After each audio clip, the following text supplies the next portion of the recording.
জয়কৃষ্ণ বলহরি সরকারি প্রাথমিক বিদ্যালয়ের কেন্দ্রটি এটা কিন্তু গত যে ফ্যাসিস্ট আমলে যেটা দামি নির্বাচনটা হলো সেই নির্বাচনের সময় কিন্তু এই মূল যে স্বাধীনতা পরবর্তী সময় থেকে যে কেন্দ্রটি ছিল মেনাগ্রাম বেগম ফেরদৌসি হাফিজিয়া মাদ্রাসা, এটা কিন্তু সেই স্বাধীনতা পরবর্তী পর থেকে এখানে যতগুলি নির্বাচন হয়েছে সেই নির্বাচনগুলো কিন্তু এই কেন্দ্রেই অনুষ্ঠিত হয়েছিল।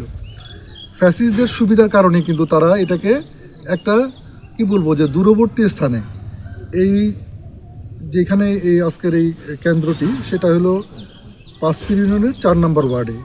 এখানে ইসলামপুর, মেনাগ্রাম এবং রতিরাম পাইকান এই 3টি গ্রামের মানুষ কিন্তু এখানে ভোট দিতে আসে।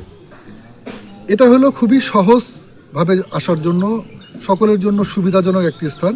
একটি পাশে এখানে একটি পাকা সড়ক চলে গেছে যেটা দিয়ে মানুষের যাতায়াতের কোনো সমস্যা হবার কোনো সম্ভাবনাই নেই। আর পক্ষান্তরে জয়কৃষ্ণ বলহরি যে প্রাথমিক বিদ্যালয়ের যেটির ব্যাপারে ওনাদের বেশি উৎসাহ দেখিয়েছেন সেটা একটা কী বলবো অনেক বেশি অজপাড়াগায়ে এবং হলো যাতায়াতের ব্যবস্থা খুবই অপ্রতুল এবং ভঙ্গুর অবস্থা। ধান ক্ষেতের মাঝখানে সেটা বিরাজমান করছে। জানি না কেন ওনাদের ওই কেন্দ্রটার প্রতি কেন আগ্রহ তৈরি হয়েছে। এটা আসলে কোনো ইলেকশন ইঞ্জিনিয়ারিংয়ের বিষয় আছে কিনা, বা ওনারা কেন ওই জায়গাটাকে ওনারা এটাকে গ্রহণ করতে চাচ্ছেন, বা ওইটাই কেন তাদের হলো দাবি, এটা আমাদের কাছে একটা বড় প্রশ্ন হয়ে দাঁড়িয়েছে। এক্সট্রিম মশার কয়েল প্ল্যান্ট ফাইবার দিয়ে তৈরি, ডেঙ্গু চিকুনগুনিয়া বাহি সহ যে কোনো মশার বিরুদ্ধে দেয় এক্সট্রিম সুরক্ষা। ফ্যাসিস্টদের যেই কেন্দ্রটা তারা ওইখানে নিয়েছিল সেটার ব্যাপারে আমাদের এখানকার স্থানীয় লোকজন এবং এখানকার যারা আমাদের দলীয় লোকজনরাও রয়েছে, এনারা নির্বাচন কমিশনের একটা অ্যাপ্লিকেশন করে।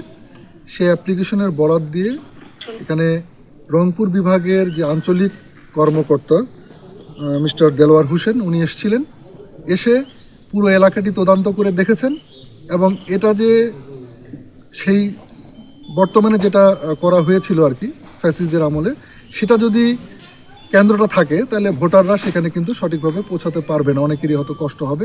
এটা বিবেচনায় উনি পুনরায় এই স্বাধীনতা পরবর্তী সময় থেকে যে কেন্দ্রটি ছিল সেই কেন্দ্রটিকেই উনি বহাল রেখে গেছেন। যিনারা এই ভোটকে কেন্দ্র করে বিভিন্ন রকম অপতথ্য, অপপ্রচার, বিভ্রান্তি ছড়াচ্ছে, এদের ব্যাপারে আমরা একটু সজাগ থাকি। বিএনপি এবং ফরহাদ হোসেন আজাদের কথা যদি আমরা বলতে যাই, আমরা সবসময় এই 5ই আগস্ট পরবর্তী সময় থেকে আমরাই মাঠে কিন্তু দেখিয়েছি কীভাবে সৌহার্দ্যপূর্ণভাবে রাজনীতি করতে হয়, কীভাবে সৌহার্দ্যতা বজায় রেখে সমাজে চলতে হয়।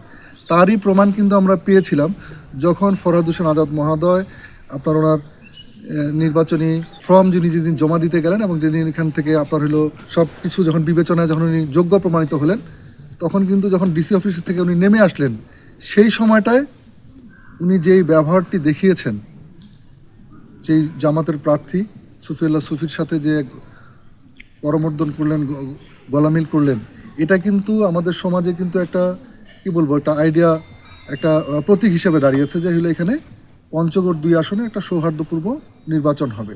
সেখানে কারো পুলিং এজেন্টকে বের করে দেওয়ার মতন যে চিন্তা ভাবনা, এটা আসলে বিএনপি অথবা ফরহাদ হোসেন আজাদের মধ্যে এটা থাকবার কথা নয়। আমরা সেটা নিয়ে চিন্তাও করি না যে কারো পুলিং এজেন্টকে বেরও করে দেওয়া যায়।